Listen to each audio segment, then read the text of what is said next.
آیا ہے اس کو آپ کی خدمت میں پیش کریں گے۔ یہ استاد محترم فرماتے ہیں کہ یہ جو تخصصات ہیں یہ پہلے بھی ہوا کرتے تھے، تخصصات کا سلسلہ ماضی میں رہا ہے، لیکن نام اور ہوتا تھا۔ پہلے زمانے میں تخصص کو نام دیتے تھے تکمیل۔ درس نظامی کا فارغ دور حدیث سے فارغ ہونے کے بعد تکمیل کے نام سے کسی خاص فن میں مہارت حاصل کرتا ہے، 1 سال 2 سال کورس کرتا تکمیل۔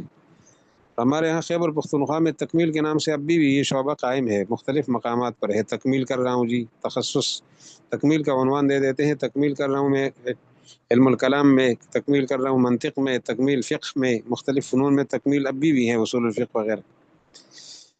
لیکن عمومی جو سلسلہ ہے تکمیل کی بنسبت تخصص کے عنوان سے، اس کی طرف پیش قدمی کیسے ہوئی؟ یہ تکمیل دراصل شخصی ذوق کا نتیجہ ہے کہ انسان خود اپنے ذوق کو دیکھتا ہے کہ میرا ذوق کس چیز میں غالب ہے۔ حدیث کا ذوق غالب ہے تو حدیث میں تکمیل کر رہا ہے، فقہ میں غالب ہے تو اس میں تکمیل کر رہا ہے، اصول الفقہ کا ذوق ہے تو اس میں تکمیل کر رہا ہے، اور اس کے ماہرین کو تلاش کر کے وہاں تکمیل کر رہا ہے۔ اور مختلف لوگ تکمیل کی کتابیں پڑھاتے ہیں، فلسفہ اور منطق کی تکمیل۔ ہمارے ہاں گجرانوالہ میں حضرت مولانا قاضی حمید اللہ خان رحمۃ اللہ علیہ تکمیل کے بڑے استاد تھے،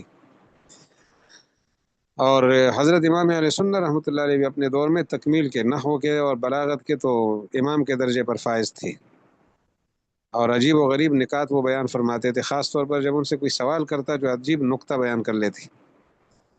مجھے ایک موقع ملا، میں نے استاد محترم امام علیہ سنہ سے سوال کیا کہ استاد محترم یہ قرآن پاک میں ابراہیم علیہ السلام کے پاس فرشتے خوشخبری دینے آئے تھے، تو انہوں نے خوشخبری ابراہیم علیہ السلام کو بھی دی ہے اور خوشخبری ان کی اہلیہ کو بھی دی ہے، لیکن خوشخبری کا لہجہ مختلف ہے، کیوں؟ خوشخبری ایک ہے، ایک چیز کے بارے میں خوشخبری دینے والے ایک ہے، اور جس چیز کے بارے میں خوشخبری دیتے ہیں وہ بھی دونوں کے سامنے مشترک ہے، لیکن بیوی کے سامنے خوشخبری کا لہجہ اور ہے اور شوہر کے سامنے خوشخبری کا لہجہ اور ہے۔ اس کی وجہ کیا ہو سکتی ہے؟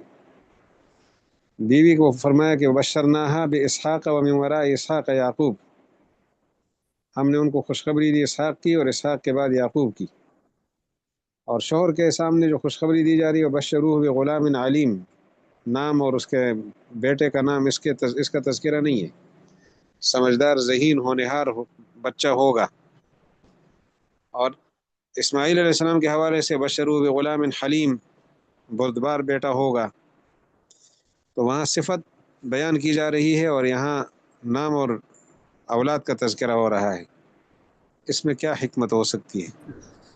استاد محترم نے مسکرا کر فرمایا کہ برجستہ فرمایا کہ بھئی بات یہ ہے کہ باپ کا مزاج اور ہے، ماں کا مزاج اور ہے۔ ماں کو بیٹے کے کمالات سے غرض کم ہوتی ہے، اس کی عمر، اس کی صحت اور اس کی ذات اور نام اور یہ چیزیں پیش نظر ہوتی ہیں، اور باپ کو بیٹے کے نام اور اس کی نسل اور اس سے کم غرض ہوتی ہے، اس کے کمالات سے غرض زیادہ ہوتی ہے۔ بیٹا با کمال ہے تو باپ کے لیے باعث اعزاز ہے، اور ماں کو کمالات پر نظر کم ہوتی ہے۔ تو اللہ تعالیٰ کے فرشتوں نے بھی موقع دیکھ کر مقتضی الحال کے مطابق خبر دی ہے کہ مخاطب کون ہے اور اس کی نفسیات کیا ہے۔ باپ کی نفسیات کے مطابق مشورہ خوشخبری سنائی بیٹے کے کمالات کو نمایاں کر کے، اور ماں کو خوشخبری سنائی جا رہی ہے اس کے کمالات کا کوئی تذکرہ نہیں ہو رہا، نام اور بیٹے کا نام، اس کی عمر بتائی جا رہی ہے کہ اتنی عمر ہوگی کہ اس کی نسل بھی آگے چلے گی۔ ماں کے لیے یہ چیز باعث خوشی تھی۔ تو حضرت امام علیہ سنہ بھی نصرت العلوم میں تدریس سے پہلے باقاعدہ ان کا سلسلہ تکمیل کا ہوتا تھا، بڑے بڑے علماء وہاں تشریف لاتے تھے، پڑھتے تھے۔ حضرت صوفی عبدالحمید سواتی رحمۃ اللہ علیہ کا استاد محترم نے بتایا کہ انہوں نے بھی فارغ ہونے کے بعد کچھ تخصصات کیے۔ ایک تخصص انہوں نے دعوت تبلیغ میں کیا، دارالمبلغین لکھنؤ میں، 4 سال کا کورس، 4 سال کا تخصص مولانا عبدالشکور لکھنوی رحمۃ اللہ علیہ سے۔ اسی طرح انہوں نے طبیہ کالج میں وہاں تخصص فرمایا طب میں۔ تو بہرحال یہ سلسلہ تھا تکمیل کے عنوان سے۔ اب نئے دور میں تخصص کے عنوان سے ہے، وہاں شخصی ذوق ہوتا تھا، یہاں اجتماعی ذوق ہے۔ استاد محترم ہی کے بقول کہ آج سوسائٹی نے محسوس کیا کہ معاشرے کی ضرورت کیا ہے، اس ضرورت کو سامنے رکھ کر تخصصات کے شعبے قائم کیے۔ تخصص فی التفسیر، تفسیر کے اندر تخصص فی الاحادیث النبویہ، تخصص فی الفقہ الاسلامی، اسی طرح افتاء کا الگ تخصص ہے، فقہ کا تخصص اور افتاء کا فتویٰ دینے کا طریقہ، اور دعوت الارشاد کا تخصص۔ تو ان تخصصات میں باقاعدہ ایک منظم طریقے کے ساتھ تحقیق اور ریسرچ کی صلاحیت پیدا کرنا مقصود ہوتا ہے۔ استاد محترم نے ہمیں ایک واقعہ بھی سنایا تھا کہ وفاق المدارس العربیہ پاکستان نے تخصصات کے نصابوں کا جائزہ لینے کے لیے ایک کمیٹی بنائی، جس کے سربراہ شیخ الاسلام حضرت مفتی محمد تقی عثمانی دامت برکاتہم تھی، اور کمیٹی کے اراکین اور ممبران میں استاد محترم زاہد الراشدی صاحب اور مولانا منظور مینگل صاحب شامل تھے۔ انہوں نے رپورٹ مرتب کی، اس میں ڈاکٹر محمود غازی بھی اس ٹیم کا حصہ تھے۔ تو باقاعدہ وفاق المدارس کو بھی احساس تھا کہ تخصصات کا شعبہ وفاق کی نگرانی میں ہونا چاہیے۔ تخصصات کے دائرے کے حوالے سے استاد محترم ہی ہمیں یہ بتاتے ہیں کہ جو ایک دائرہ تو تخصص فی تفسیر کا ہے، تو ہمارے ہاں اس کی ایک آسان سی شکل دور تفسیر ہے، اور دور تفسیر کا یہ سلسلہ بر صغیر میں جو سب سے زیادہ منظم اور نمایاں ہوا ہے مولانا حسین علی رحمۃ اللہ علیہ کا، مولانا احمد علی لاہوری رحمۃ اللہ علیہ، ان بزرگوں کا حلقہ اور ان کے تلامذہ اور شاگردوں کا۔ حضرت مولانا عبداللہ درخواستی رحمۃ اللہ علیہ مولانا حسین علی صاحب کے شاگرد تھے، اور حضرت مولانا غلام اللہ خان رحمہ اللہ وہ بھی شاگرد تھے مولانا حسین علی صاحب۔ کس طرح کئی ان کے تلامذہ جگہ جگہ انہوں نے تخصصات کے شعبے قائم، یعنی تخصص تفسیر اور الفاظ دیگر دور تفسیر کے سلسلے قائم کیے تھے، اور اس کے نتیجے میں لوگ قرآن پاک سے وابستہ ہو گئے، اور قرآن پاک کی مہارتیں بھی بعض لوگوں کو حاصل ہوئی اور ٹھیک ٹھاک حاصل ہوئی۔ اسی طرح تخصص فی الافتاء کے شعبے بھی ہیں مختلف، آپ دیکھتے ہیں۔ تو دعوت الارشاد کے حوالے سے جو استاد محترم نے ہمیں تعارف کرایا تھا، ان کا تعارف تو جس لیول کا ہوگا وہی ہمارے لیے اصل رہنما ہے، کہ دعوت سے مراد ہے دین کی دعوت، کافروں کو دینا دعوت دین، اور ارشاد کا معنی ہے رہنمائی۔ تو دعوت غیر مسلموں کو دیں گے اور ساری انسانیت کو دیں گے، اور ارشاد کا دائرہ امت مسلمہ کو شامل ہوگا، امت مسلمہ کو دین پر لانا، یعنی غیر مسلموں کو دین میں داخل کرنا اسلام کی دعوت دینا ہے، اور مسلمانوں کو دین کی طرف واپس لانا یہ ارشاد ہے۔ استاد گرامی اس کی مثال دیتے ہیں کہ ہمارے ہاں تبلیغی جماعت، اس کی ایک مؤثر اور منظم اور وسیع نیٹ ورک ہے، یعنی ایک منظم شکل ہے۔ حضرت مولانا الیاس رحمۃ اللہ علیہ اس شعبے کے وہ مجدد ہیں۔ تو تبلیغ کا جو کام ہے امت کو دین کی طرف واپس لانا، مسلمان نمازی بنے، مسلمان روزہ بھی رکھیں، لیکن مسلمان بحیثیت قوم، بحیثیت امت دین پر قائم ہو جائے۔ تو اس پر چونکہ امت پر بحیثیت امت دین پر قائم ہونے کا ماحول نہیں ہے، تو امت مسلمہ کو اسلام کی طرف واپس لانا اور اسلامی تعلیمات کو، اسلامی ہدایات کو وجود دینا اور زندہ کرنا، اور مٹے ہوئے دین کو زندہ کرنا اور موجود دین کو بچانا، یہ کام ہے دعوت و تبلیغ کے عنوان سے تبلیغی جماعت کا۔ دعوت کا دوسرا طریقہ غیر مسلموں کو دین میں دعوت دینا ہے، یعنی بلانا ہے، داخل کرنا ہے۔ استاد محترم فرمایا کرتے تھے کہ قرآن پاک ہدی للناس ہے، یعنی دنیا کو گلوبلائزیشن اگر دی ہے تو قرآن پاک نے دی ہے، گلوبلائزیشن سے وابستہ کی ہے، پوری انسانیت کو اپنی محنت کا میدان بنایا ہے۔ قرآن پاک سے پہلے کسی کتاب میں ایھا الناس کا عنوان استعمال نہیں ہوا، یا قوم، حتیٰ کہ حضرت نوح علیہ السلام بھی یا قوم فرما رہے ہیں، حالانکہ اپنے دور کے سارے انسانوں کے لیے پیغمبر وہی تھے، لیکن جملہ یا قوم کا استعمال ہو رہا ہے۔ پہلی شخصیت حضرت محمد صلی اللہ علیہ وسلم کی ہے، یا ایھا الناس کہہ کر قوم کو خطاب کر رہی ہے۔ تو قرآن مجید نے بھی پوری صراحت سے بتا دیا ہے کہ نبی علیہ السلام بین الاقوامی اور عالمگیر پیغمبر ہیں، اور اللہ کے سب سے بڑے پیغمبر ہیں، اس لیے سب سے آخر میں آئے ہیں اور ساری انسانیت کے لیے آئے ہیں۔ سب سے بڑے پیغمبر ہونے کی وجہ سے سب سے آخر میں آئے ہیں، اور سب سے بڑے پیغمبر ہونے کی وجہ سے عالمگیر ہیں۔ آپ کی موجودگی میں کوئی اور نہیں چل سکتا۔ اگر کوئی اور آئے گا، نبی علیہ الصلوۃ والسلام کی نبوت بدستور اسی لیول پر رہے گی، لیکن وہ کیا کرے گا؟ جو نیا آئے گا اس کو کام کرنے کا بحیثیت نبی کے بالکل موقع نہیں ملے گا۔ اگر پرانا بھی آئے گا تب بھی اپنی نبوت نہیں چلا سکے گا۔ حضرت عیسیٰ علیہ السلام آئیں گے، اپنی نبوت نہیں چلا سکیں گے۔ نبوت کی صفت رہے گی اور اپنی شریعت آگے بالکل نہیں چلائیں گے۔ محمد الرسول اللہ علیہ السلام کی نبوت اور شریعت کی دعوت دیں گے۔ تو عرض یہ ہے کہ انسانوں کو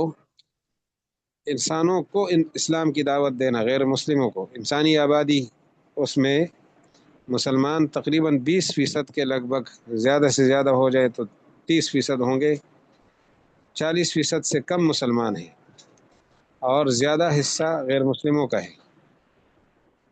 اب ان کو اسلام کی دعوت دینے کے لیے کوئی منظم انتظام نہیں ہے۔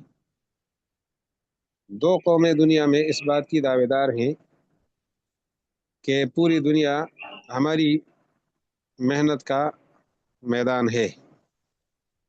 پوری دنیا، سارے انسان، قیامت تک کے انسان، ایک مسیحی مذہب اور ایک اسلام، باقی مذاہب علاقائی ہیں، قومی ہے، لیکن اسلام عالمگیر ہے، عالمگیر ہونے کا دعوے دار بھی ہے بھی عالمگیر، اور اسی طرح مسیحیت عالمگیر ہونے کی دعوے دار ہے۔ لیکن مسیحیت کے پیچھے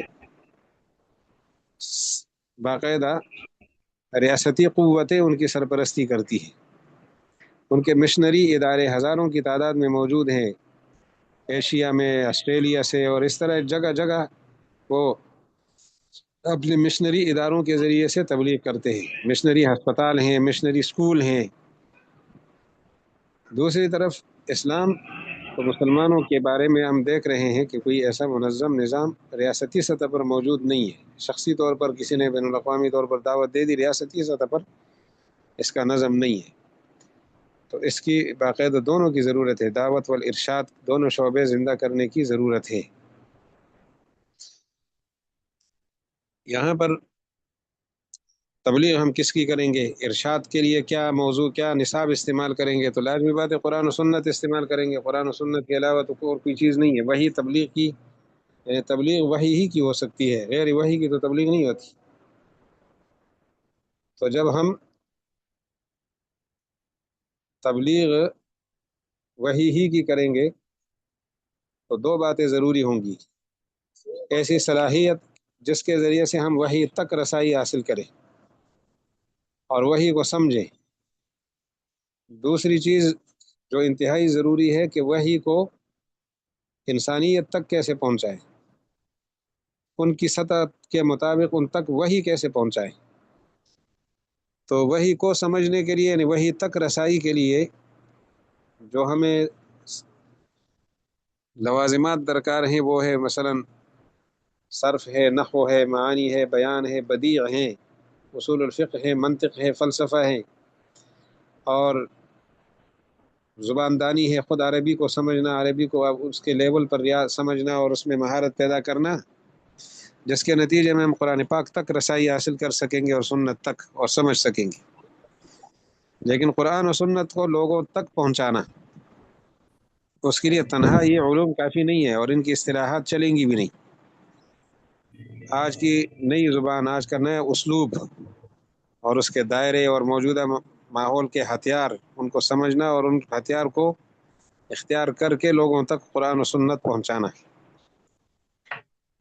استاد محترم ہمیں فرمایا کرتے ہیں نا کہ ہم کالج اور یونیورسٹی کے نوجوان لڑکے لڑکیوں سے اگر بات کرتے ہیں نا جی، تو ہم انہیں گمراہ سمجھتے ہیں۔ ان کی باتیں جب سنتے ہیں تو یقیناً گمراہی والی ہوتی ہے، تو گمراہ سمجھ کر ان سے ہمارا رویہ عجیب ہو جاتا ہے۔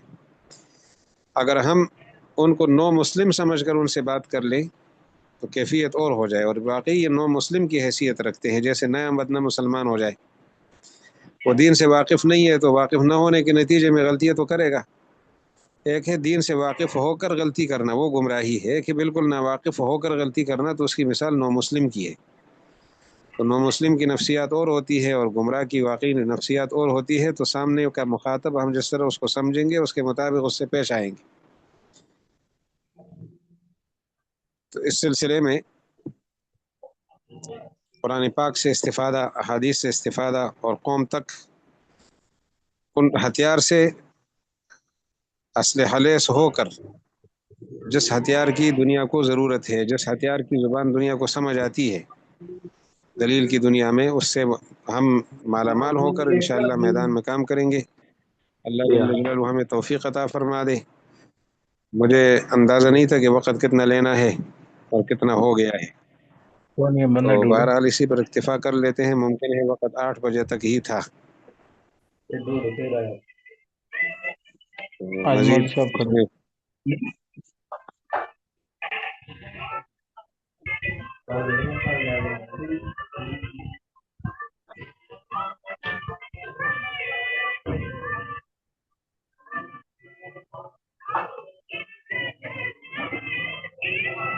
السلام علیکم ورحمۃ اللہ وبرکاتہ۔ یہ حافظ اسماعیل صاحب اپنی طرف سے یہ آپ مائک بند کیجئے گا۔